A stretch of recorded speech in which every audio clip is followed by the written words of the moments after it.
Married women with children have long been victims of workplace stereotypes, from being viewed as bad and neglectful to being viewed as slackers or people that cannot build a career. Between overcoming the guilt of not being available for their children and the constant need to prove themselves, some women have found a way to thrive in their various sectors. I am Lois Ugbede, a working mom who has also had to deal with certain issues and stereotypes as a journalist. But this story is not about me, but about other working mothers who are doing well in their various fields.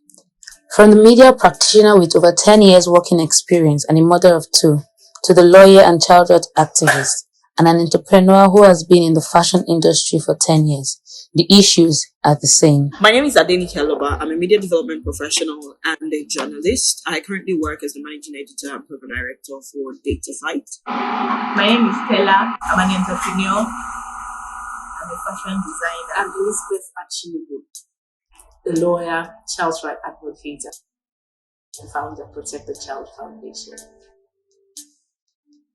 A lot of stereotypes. I remember the first time where I was posted to for my NYC.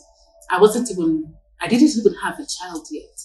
But when I was posted to the office, and the man told me he doesn't employ married women.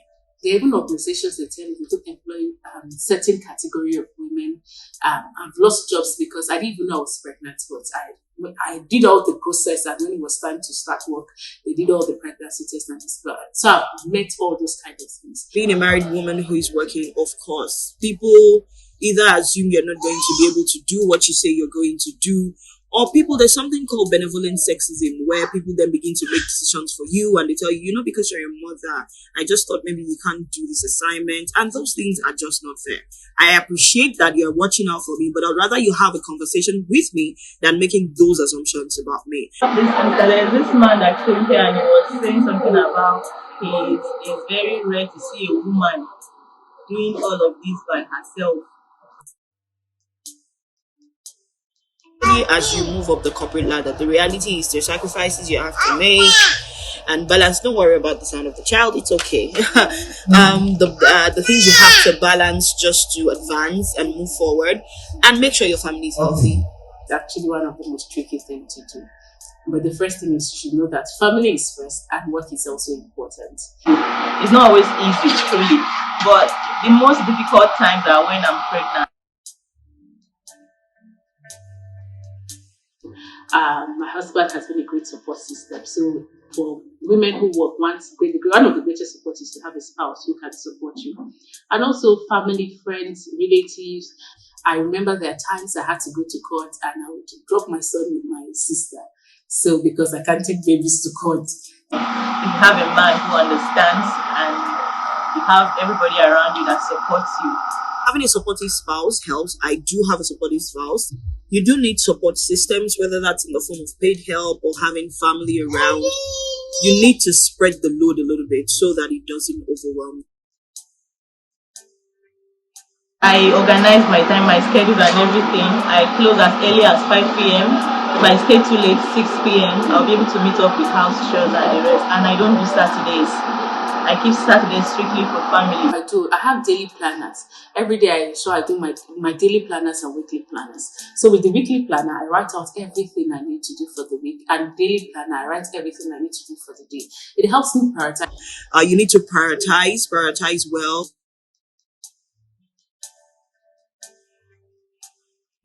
Put in your best at any time. Don't always be the person to give excuses at work. Because a time will come, if you keep giving excuses, people will no longer tell you, since you can't work, just leave. If you do good enough work, you probably can find systems, except you're working in a toxic environment, that will kind of support you. If you say, I need to take time off because I need to deal with this. There was a time I worked so hard, and later I found myself in the hospital with drips in my body. So I knew that I needed to prioritize. The only time it was difficult was maybe pregnancy and all that. You will get stressed. I think as I'm talking to you right now, I'm stressed. But, we managed to make it work. The guilt of a working mother is real, and we have to do our best to make sure that guilt doesn't drown us. Because the weight of guilt as a working mother is another big challenge. And don't feel guilty that sometimes you will not all be with your children. So you can combine career, you can combine family, and you can do everything. But women empowerment is key. With me, it's a thing of mindset. It's very easy to organize yourself. Well, I would say keep fighting the good fight. I want to say it gets easier, but I'm not in the place where I can say it gets easier yet. I can just say that somehow we get better at managing it all. Sometimes we're going to be ahead and on top and being able to hit every mark. Sometimes we're not going to be able to. And it's okay to be that woman who is up and have all the energy tomorrow, and that woman who needs to take a break and to give ourselves the break when we do need it. No matter the way, whatever it is, just stand. And that you would want to give up so many times. But I believe in passion. Do what you like, so you can stay, you can dwell in it for a long time. So first of all, find your base. Find what you're very comfortable doing. So it's very easy for you to stay. Know that one, know what you want. Ensure that you don't let anything take away your vision. If it means writing it down, have a vision board. And also socialize. Try to find out time to relax and unwind. Regardless of your field, these women have shown it is possible to combine motherhood and career.